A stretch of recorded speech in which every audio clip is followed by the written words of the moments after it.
Welcome to Mr. Biz Radio, biz talk for biz owners. If you're ready to stop faking the funk and take your business onward and upward, this show is for you. And now, here's Mr. Biz, Ken Wentworth. All right, welcome to another episode of Mr. Biz Radio. Me, Mr. Biz, Ken Wentworth. And this week, we are going to, we keep striving to do this, right? Talk about things that we haven't talked about on the show before. And it's getting more difficult as we've been doing the show for almost 7 years now. And while we have talked about the whole concept in the very different angles of leadership and how important it is to be a good leader, how to be a good leader, what makes a bad leader, all those sorts of things, we've never talked about the importance of self-leadership, and more importantly, how to be a good self-leader and how important that is to be a good self-leader in order to be a good leader of others. And so we're going to do that this week with our guest, Mr. Mike Kelly. Mike is an executive coach, consultant, financial planner, and a board director. He is managing partner of Right Path Enterprises, where he helps clients improve their ability to lead themselves and others. He's also the founder and principal of Kelly Financial Planning, where he helps clients clarify their goals and make more informed life and financial decisions. He's also a speaker and trainer who focuses on topics related to improving individual and organizational performance and getting results through others. He is also the author of the book Leaderfluence, messed that up. Leaderfluence, Secrets of Leadership Essential to Effectively Leading Yourself and Positively Influencing Others. He's a fellow Buckeye. We're based around Columbus, Ohio. He's in Cincinnati, Ohio. I was giving him some grief before the show because I'm a Steeler fan. He's a Bengals guy. But that all aside, Mike, welcome to Mr. Biz Radio. Thank you very much, Ken. Hey, it's great to be with you. And the fact that we are not really opposing sides. Cincinnati, I'm sure you root for the Bengals because they're really good right now. Well, I'm a Buckeye guy, so they have Joey Burrow. So, yeah. And our youngest daughter, she is convinced that Joe Burrow is going to be her future husband. So I've got that going on. But Mike, before we start diving into self-leadership and some of the aspects of that, if you would walk us through, I mean, you've had a fascinating journey. Walk us through a little bit of your career journey, your entrepreneurial journey. Yes. And again, thank you for having me. It's great to be with you today to talk about a topic that I'm really passionate about, personal leadership. Yep. But as far as my journey is concerned, I'll go back to Michelin. I work for a French-owned tire company called Michelin, based out of Clermont in France. I worked in South Carolina. I'm in Ohio now, but I started in South Carolina with Michelin. And I worked in a manufacturing plant where we made tires, passenger light truck tires. And I started out as an operations type of supervisor with that company, but I got an opportunity to work in operations in a plant that actually made tires, leading a team of people. And after that, I got into HR. So I worked in human resources and a newly created human resources position, which was really a good job. I really enjoyed that very much. And I also had an opportunity to be a benefits manager while I was in that role, in addition to getting experience in all other areas of human resources, which introduced me to finance. I had an opportunity then to work in sales, and I really enjoyed that. And I did not realize how important that experience would be to me as I started on this entrepreneur journey, but it was a wonderful experience for me. Not easy, but it was a great experience for me. And Michelin gave me a chance to really innovate, explore. They were a company that really challenged you to think beyond what you could see. And I had an opportunity as a quote unquote high potential leader with them to get involved in projects that, for example, they put me on a project that was focused on creating a new channel of distribution for North America for small tire and passenger and light truck tires. And that was great. So it was almost like being an entrepreneur then. And in addition to that, I had an opportunity to help with creating a new channel, a new 18-month forecasting system for the company. So that sort of gave me some additional experience, wonderful experience. I moved to Cincinnati to get the sales experience, actually. So I came to Cincinnati for what was supposed to be 1 year, and it turned into 8.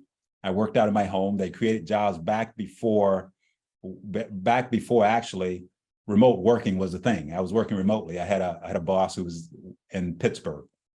But anyway, worked with them a number of years, loved the company, traveled overseas. But then Macy's came knocking at my door, and they put something on the table that was really an offer that I couldn't refuse. I listened to the offer, ended up countering, and they thought, well, hey, we can do this. So I left Michelin, which was not easy, and I went to Macy's. And I went into Macy's with an undefined job, but I ended up serving with that organization as a vice president of learning and development. I had a team of about 125 people spread out around the country, Tampa, Phoenix, St. Louis, Cincinnati. We built a learning function, and I actually had an opportunity to lead that before walking away in 2016 to really volunteer in the community and also to start our businesses. And I actually started Right Path Enterprises. One of the reasons I started that executive coaching, consulting, training is because I ran into a lot of people in corporate America who wanted to be on the outside, running their own businesses, but they didn't know how to get out. They were stuck. And I started the financial planning business because I saw that a lot of times they weren't making smart decisions with the money that they were making. So they were locked in. So my goal is really to help people realize what matters most to them and then develop a plan for achieving it, and also holding them accountable for taking those steps that are necessary. So that's why I do what I do. It's really, at the end of the day, focused on making a difference in the lives of people and ultimately our world. Well, Mike, I tell you, a lot of what you mentioned resonates with me. I worked with JP Morgan for a long time, and it sounds like we had somewhat similar experiences working for a large corporation like that, and that you got such amazing experience there. Talk to me a little bit about, how much that shaped what you were able to do once you did take that entrepreneurial leap. It shaped it a tremendous amount, and it shaped it because I actually hit a wall myself back in the mid-90s when I was with Michelin. I was this quote unquote high potential leader who was getting all these opportunities, and happened to be, in my case, one of the first African Americans, a Black person, to get these opportunities. So I felt that, okay, I've got to work hard to make sure that I am not letting my family down and the company down, but other people who look like me. So I was driving. I was working 12, 14 hours a day, 5, 6 days a week. I actually ended up having quote unquote success, but I ended up gaining about 30 pounds. I wasn't a very good husband. I stopped going to church. I was working in the community and working basically. And one day I was having headaches, didn't know why. Couldn't sleep very well, didn't know why. But really I was headed down the wrong path. And I remember getting up from my desk, going to the doctor, and the doctor gave me something to help with headaches, to help me sleep. Didn't work, kept going back. Finally, they scanned my head to make sure I didn't have anything medical, any physical challenges going on. And the doctor said, hey, your head's fine, but I think you are under severe depression, under severe stress, headed towards depression. You need to change your life. And that led me on this journey of, finding my own definition of success, which we can talk more about, but actually realizing that I need to change. And that whole process actually led me to doing what I'm doing now. So many of the people that I have the opportunity to serve and partner with, I can in some ways empathize with the journeys that they're on. Being a leader in any organization, as you know, especially business, is very, very challenging, very difficult. And the expectation is that you'll do what's necessary and do it with a big smile, regardless of whether or not you're imploding. Well, yeah, for sure. And so I was curious to hear that. I selfishly asked that question a little bit because of the journey that I had that kind of was in parallel. I'd always kind of want to do my own thing.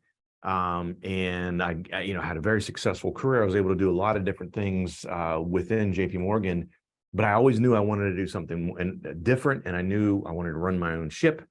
And I knew I reached the point, my sort of epiphany, Mike, was I knew I could make a bigger impact, and it wasn't going to happen in the corporate world. I could make a bigger impact outside of it. And so that's what was kind of my jumping off point. And I kind of abruptly made that decision. That's a whole nother story, but we can get into once we get back here in the next segment. But we got to hit a break here. We're talking with Mike Kelly. You can find out more at rightpathenterprises.com. Come back after the break and we'll continue talking with Mike Kelly. If you would like to reach hundreds of thousands of business owners every week, Mr. Biz Radio can help. Our show airs globally 7 days a week for more than 25 hours across several internet radio stations, plus 20 plus podcast platforms. Also, video exposure on the new exclusive Mr. Biz Network streaming channel, which gets blasted to 100 plus streaming platforms, and the Mr. Biz YouTube channel, and our 350,000 social media followers multiple times every week. Join Mr. Biz Nation as an advertiser by emailing us at info@MrBizSolutions.com. Attention, Mr. Biz Nation. We have an exclusive offer just for you. Get lifetime access to scarcity countdown timers and logic links for only $69. Yes, you heard it right, only $69. These tools will add urgency to your email campaigns and website pages, helping you increase conversions, sales, and capture more leads. Don't miss this incredible opportunity. Visit GetPulseTools.com now and take your business to new heights. Got a question for Mr. Biz you want answered on air? Email it to info@MrBizSolutions.com. Now, once again, here's Mr. Biz. All right, welcome back to the show. It is time for the Mr. Biz tip of the week, and this week's tip is a short one. And I'll be honest with you, I've gotten feedback in the past. Some people don't like this one. People think this is a little bit too, for those of you familiar with, a little too much David Goggins-ish, if you're familiar with David Goggins at all. And I don't think it is at all. If you follow David Goggins or you listen to anything he talks about, I think this is pretty mild compared to how dedicated of an individual he is and determined. And the tip this week is, if the pain of losing is not greater than the joy of winning, you are playing a game you will eventually lose. The joy of winning is only going to take you so far. In my mind, it has to be that the pain of losing is just what drives you. And losing can be determined and defined in a lot of different ways, of course, but I think that's critically important. It goes into a much deeper conversation about what is your why and the impact you want to have and things like that. But that is the Mr. Biz tip of the week. Send all of your nasty comments to producer Alan. Don't send them to me. No, I'm just kidding. We always love to hear feedback, good and bad. But that is Mr. Biz tip of the week. And again, we're talking this week with Mr. Mike Kelly. You can check him out on LinkedIn, on Facebook, rightpathenterprises.com, Rightpath, and that's RIGHT, rightpath.com. We'll put it in the show notes as well. But Mike, I wanted, you touched on this just a little bit during the last segment, so I want to pick up there. And that's, you talked about through your journey, your career journey, your entrepreneur journey, you sort of redefined what success was for you. Talk to me a little bit about what that looked like and what your definition of success is now. Yeah. Success is something that what I found over my life, really, and even now as I do the work I do, very few of us define on our own. And because of that, it is often defined for us. You know, we've got the internet with so much coming at us. We've got media in general. We've got working with Macy's. So having had an opportunity to work in retail and understanding how getting consumers to make decisions without thinking how all that works. We have to be conscious about defining success for ourselves, which I had not done. I had inherently taken on this definition that Ron Jensen out of California, guy who's a leadership guy out of California, he describes as the 5 Ps: pleasure, prosperity, power, prestige, and position. The 5 Ps: pleasure, prosperity, power, prestige, position. In reality, for me, that's not necessarily my definition of success, but it's easy to take that on. And I had taken on elements of that. So for me, stepping back and getting clear on, and you talked about purpose, your why, and that sort of thing, but getting clear on that, understanding that life is short. We're not here very long. At the end of my journey, I'm looking back over my life. What would I like to see? Getting clear on what that is, getting a vision of that, and then getting clear on my why. And then after that, determining what mission I'm on and creating a mission statement aligned with that, for me, is important. So for me, success is becoming all I'm designed to be at the end of the day, and also helping others do the same. But it all starts with, in my opinion, Ken, defining success for yourself. If the listeners take nothing else from our time together today, I want to encourage them to take the time to consciously define success for yourself and encourage those you love, lead, and serve to do the same. I love it, Mike. Yeah, I had someone explain it to me, and I've kind of thought about it this way as well. This was several years back, and I think it ties exactly into what you're talking about is, and it was a little bit, it sounded a little bit over the top at first, but he said, what do you want people to say about you at your funeral? What would make you feel good if you heard people say X, Y, and Z about you at your funeral? And he said, you know, he was a nice guy. He was, what type of those things? And then what can you do in your life to make sure that people will say those types of things about you and when your end comes? And defining success. And it's funny, I was asked the question when I was interviewed one time, and someone kind of came out of left field. I didn't know we were going to even go down this path, but the conversation took us that way. And he asked me what my definition of success was. And I hadn't really honestly thought about it, but in the spur of the moment, I said, reaching my full potential. I don't want to get to the end and realize that I did not reach my full potential in whatever my endeavors are in life, as a husband, as a father, as a businessman, as a community person, as a, all philanthropic person, all these different areas of my life. I want to make sure that I reach my full potential. And to me, that's success. And you could have success in some and not others, of course, but I think that's an important thing. So, in regards to, we're talking about self-leadership and things like that. So with Right Path Enterprises, I want to talk a little bit. I mean, you're going to give us some tips in the last segment, but I want to talk a little bit about Right Path Enterprises specifically. How are some ways that you help folks nowadays with Right Path Enterprises? I help people in a number of different ways, but one in particular I will share, and I could actually share a couple, but one quickly is oftentimes organizations reach out to me to get my help with a leader who is, for example, I had one situation where someone was described as wicked smart, but they had a lot of other challenges. So for me, someone like that, I had an opportunity. We spent some time together, worked together for about a year, but we started out getting a clear understanding of where the person stood, getting a clear picture of where they stood. And that was done through assessments. I took this person through DISC, Enneagram, 16 types, and a few other assessments in a portal where we were able to get those results. And then I actually spent time with some people that this individual reported to, people who are peers and direct reports, and asked them 3 questions. What are her strengths, his or her strengths? What are his or her weaknesses? What else would you want this person to know? Got that feedback, sat down with this individual, went through what was in the portal, then we talked about how that was showing up at work. The person was blown away, got emotional. But then I asked the question, what would you like for this to look like in the future? Got clear on that, developed some goals around that, and we started the process of moving towards that. And that incorporated my coaching questions, holding the person accountable, but also integrated some processes into that particular work with this person. One was getting results through others, a process that I use as multi-session process. And over time, this person has gotten promoted into a senior level role and is having joy, not only at work, because we also talk about life as well. So it's not just work, it's life. One other thing I'll share is one other example is a gentleman who actually ended up retiring at 35.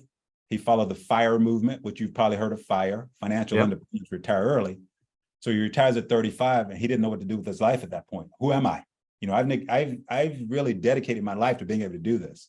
So we went through a similar process with this individual as well, but we also really spent a lot of time defining what success was and getting clear on his purpose, creating a mission statement aligned with that, taking a look at the priority areas of life, and then setting goals to live out his life aligned with what his purpose was. Well, I love what you said too. I think it's so critical, and thankfully I did this in my corporate career at JP Morgan, but the 360 feedback, because so often the way you're coming across, you might not realize it, right?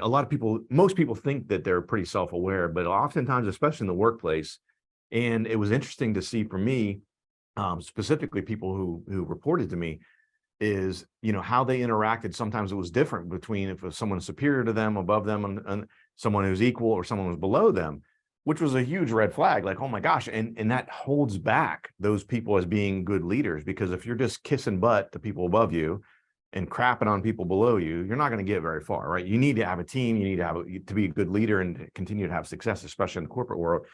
And so I think that feedback and having that, and the fact that you take that from multiple different areas and assessments, and then, sort of that 360 aspect to it, to really delve into what are the challenges person's having and where's the disconnect? I had the same type of thing with a person before, giving them the 360 feedback, and they're like, oh my gosh, people said that about me?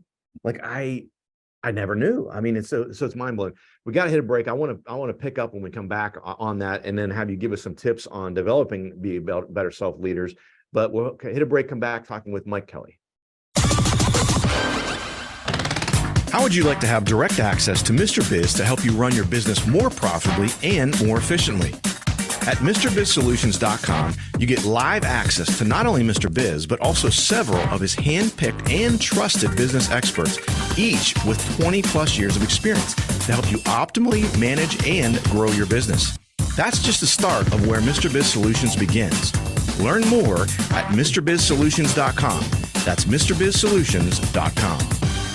Business owners have a continually growing to-do list with little time for revenue-producing activities. With Check Off Your List and their experienced team of virtual assistants, you can focus on growing your business. Visit checkoffyourlist.com to learn how Check Off Your List's skilled team can handle your day-to-day tasks, like social media, bookkeeping, calendar maintenance, and much more. Contact Check Off Your List at checkoffyourlist.com or call 888-262-1249 to see how their virtual assistants can help you live to work rather than work to live. Check out all three of Mr. Biz's best-selling books at MrBizBooks.com. Now, once again, here's Mr. Biz. All right, welcome back to the show. We're talking again this week with Mr. Mike Kelly. Check out his book, Leaderfluence, Secrets of Leadership Essential to Effectively Leading Yourself and Positively Influencing Others. We've been talking about that the whole show, and we're going to continue talking about that. Go to his website, find out more at rightpathenterprises.com. Check him out on LinkedIn and Facebook. So I wanted to pick up, Mike. So we were talking about these assessments and things like that. I'm just a little bit curious, especially I was thinking about it during the break. How often when you go through that process with someone, are they just absolutely blown away? Like, oh my gosh, like they didn't realize they were perceived that way, or, do I really come off that way? Or is the self-awareness one of those things that's a critical first step in becoming a better self-leader? It absolutely is in my mind, Ken. You can't move forward unless you know where you've been or where you are. And I find that really taking more of a strategic approach, when we think of strategic planning, it's often in the context of business. What if we thought about it in the context of our own lives? One of the things I do align with getting that feedback is I often encourage clients, let's get outside of the workplace. Yeah. Maybe you get some feedback from your spouse, or significant other, your children, your friends, people that you're serving within the community. What are they saying? Ask them those three questions. And that's what I've had the opportunity to do with clients as well. And again, there's always the shock, the surprise, but that's okay. It's better to have that opportunity to be shocked and surprised. It's better to be there than not knowing.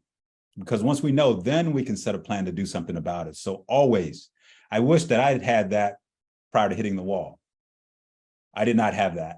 So for me, it was just drive until I couldn't really drive anymore. And my goal now as an entrepreneur is to help leaders figure that out for themselves and do the same. You started our time together talking about the fact that personal leadership is something that certainly we don't talk a lot about. And I've seen that as I've done this work. I've had people come to me and say, self-leadership, personal leadership, I've never heard of that before. Yeah. I'm talking senior leaders of big companies. You just don't think about it. So we have a responsibility. It's clear that you have this passion as well to really help people. Yeah, for sure. And that's a great segue, Mike. So what are some practical things before you leave us? What are some practical things we can do that we can act on to become better at self-leadership, at personal leadership? Well, one thing is get the feedback.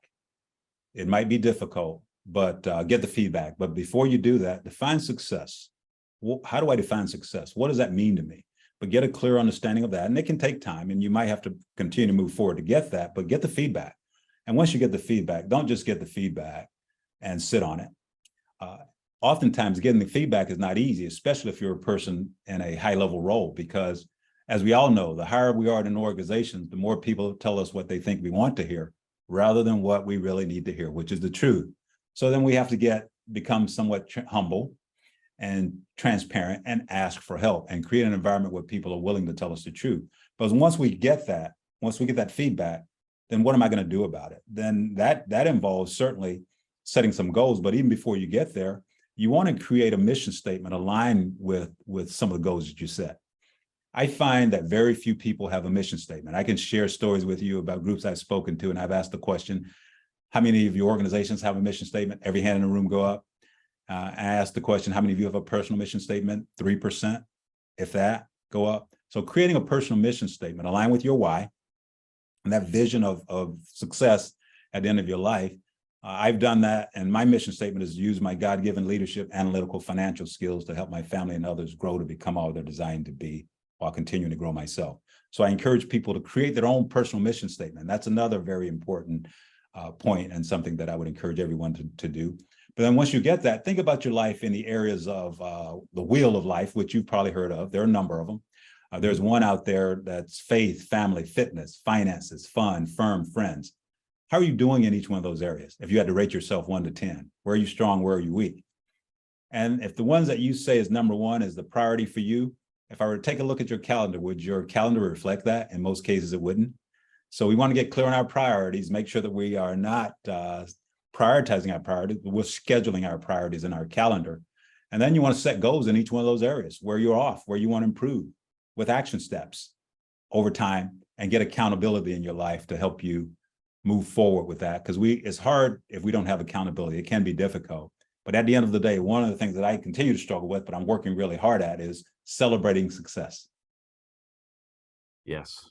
So that is high level. I mean, I could go into more detail, but it is so important. There's a quote that I shared with the team that I had the opportunity to lead at Macy's, and I encourage them to do it. It's Jim Rohn quote, and it's work harder on yourself than you do on your job. If you work hard on your job, you'll earn a living. If you work hard on yourself, you'll earn a fortune. And a fortune is not necessarily money. It can also be joy, peace of mind. So working hard on ourselves is so important at the end of the day. Yeah, you know, one of the things you touched on there, Mike, is, and I heard someone else say this too, is if you have pretty strong self-awareness, which I know some of us struggle with, but along the lines of what you were talking about in all these different buckets, is put yourself on the other side of the table. So, for example, put yourself, if you have a spouse, would you want to be your own spouse? Would you want you to be your father or mother? Would you want to be your customer? Would you want to fill in the blank, right? Would you want to be, serving in the community along my side? Would you want to be serving in a faith-based organization? Put yourself on the other side and really think about would I buy from me? Would I want to be a customer of myself, or would I want to be, a spouse, a father, et cetera?